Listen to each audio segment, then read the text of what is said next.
Imagine living in a country surrounded by enemies, with almost no modern air force, no powerful allies, and constant fear of invasion. Now imagine deciding to build a weapon that could change the balance of power in the Middle East forever. That weapon was the ballistic missile. And this is the story of how Iran built one of the largest missile programs on Earth. In the deserts of Iran, hidden deep underground, massive steel doors slowly open. Inside are missiles capable of traveling hundreds, even thousands of miles. Some experts say Iran now has the biggest ballistic missile arsenal in the Middle East. But Iran did not become a missile power overnight. The story begins decades ago, during one of the deadliest wars of the modern Middle East, a war that changed Iran forever. It was 1980. Iraq, led by Saddam Hussein, invaded Iran, followed became one of the bloodiest wars of the 20th century. For 8 long years, the two countries fought brutal trench warfare, chemical attacks, and massive bombing campaigns. But then came something terrifying: the War of the Cities. Iraqi missiles began crashing into Iranian neighborhoods.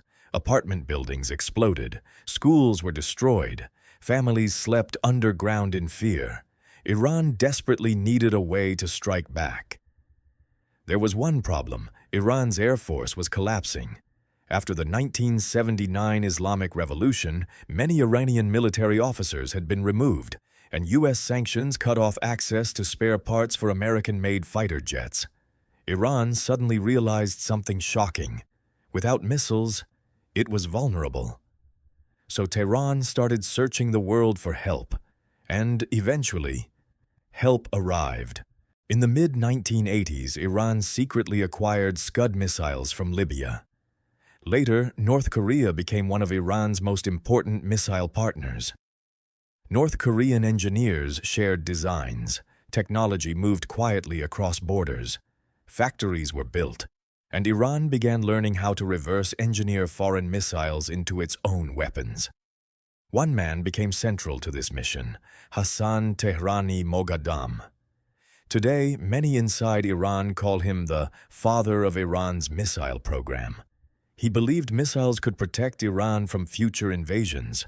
So while the world focused on tanks and fighter jets, Iran focused on rockets, and over time, those rockets became far more dangerous. During the 1990s, Iran started producing its own versions of Scud missiles. These became known as the Shahab series, the Shahab 1, then Shahab 2. Then came something much more serious: the Shahab 3, a missile with enough range to reach Israel and parts of the Middle East. For Iran, this was not just military technology, it was political power. Missiles became a message, a warning, an insurance policy against foreign attack, and Iran kept improving them. Faster launch times, longer ranges, more accurate targeting. Eventually, Iran moved from liquid fuel missiles to solid fuel systems, which are harder to detect and can launch much faster. To military planners around the world, that was a major turning point, because solid fuel missiles are much more survivable during war, and Iran knew exactly what it was doing. Then came the videos.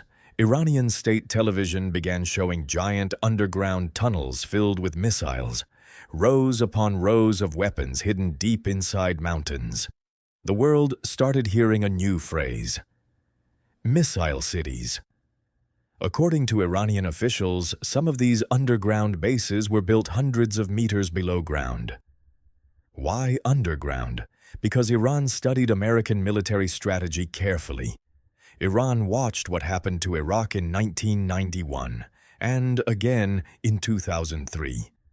The lesson was simple: anything visible above ground could be destroyed.